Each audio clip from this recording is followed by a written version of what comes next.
Hi, ഇപ്പൊ സമയം 2 മണി കഴിഞ്ഞു. നമ്മളിപ്പോ ഈ വീഡിയോ എടുക്കുമ്പോൾ ഇങ്ങനെ ഒരു വീഡിയോ എടുക്കണമെന്ന് ഉദ്ദേശിച്ചതേ അല്ല.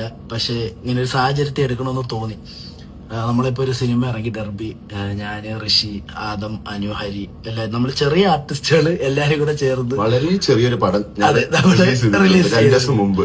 അപ്പോ അതിന് ആദ്യമൊക്കെ ഫസ്റ്റ് ഷോ ഒക്കെ കഴിഞ്ഞപ്പോൾ നമുക്ക് അത്യാവശ്യം പോസിറ്റീവ് റെസ്പോൺസ് കിട്ടി. പിന്നെ ഉച്ചയൊക്കെ ആകുമ്പോഴത്തേക്ക് അങ്ങനെ ഇങ്ങനൊക്കെ നെഗറ്റീവ് കമന്റ്സ് വന്നു തുടങ്ങി. അപ്പൊ നമ്മൾ വിചാരിച്ചു നോക്കി ആൾക്കാർക്ക് വർക്കായി കാണൂല. ബട്ട് പിന്നെ എനിക്ക് കുറെ പേഴ്സണൽ മെസ്സേജുകൾ വന്നു തുടങ്ങി. ബ്രോ, പടം നല്ല രസമുണ്ട്, ഈ നെഗറ്റീവ് റിവ്യൂസ് ഒക്കെ കേട്ട് പോയതാണ്, പക്ഷെ പടം നല്ല രസമുണ്ട് എന്നുള്ള രീതിയിലൊക്കെ വന്നു. പിന്നെ ഈ പറഞ്ഞ ഒരുപാട് നെഗറ്റീവ് റിവ്യൂസ് ഒക്കെ നമ്മൾ കണ്ടു. ബട്ട് പടമായിട്ട് അങ്ങോട്ട് യോജിക്കാത്ത രീതിയിലുള്ള നെഗറ്റീവ് റിവ്യൂസ് ഒക്കെ നമ്മൾ കണ്ടു. ആൻഡ് ദെൻ നമ്മൾ ഇതിന്റെ ബാക്ക് അന്വേഷിച്ച് പോയപ്പോഴത്തേക്ക് അവര് തന്നെ നമ്മുടെ അടുത്ത് പറഞ്ഞാണ്, ബ്രോ ആദ്യം നമ്മൾ പോസിറ്റീവ് ആണ് പറഞ്ഞത്, പക്ഷെ അവര് നമ്മുടെ അടുത്ത് വന്ന് പറഞ്ഞു, ബ്രോ ഇത് നെഗറ്റീവേ പറയാവൂ എന്നുള്ള രീതിയിൽ അവരെ കൊണ്ട് ഫോഴ്സ് ചെയ്ത് വീഡിയോ എടുപ്പിച്ചത്.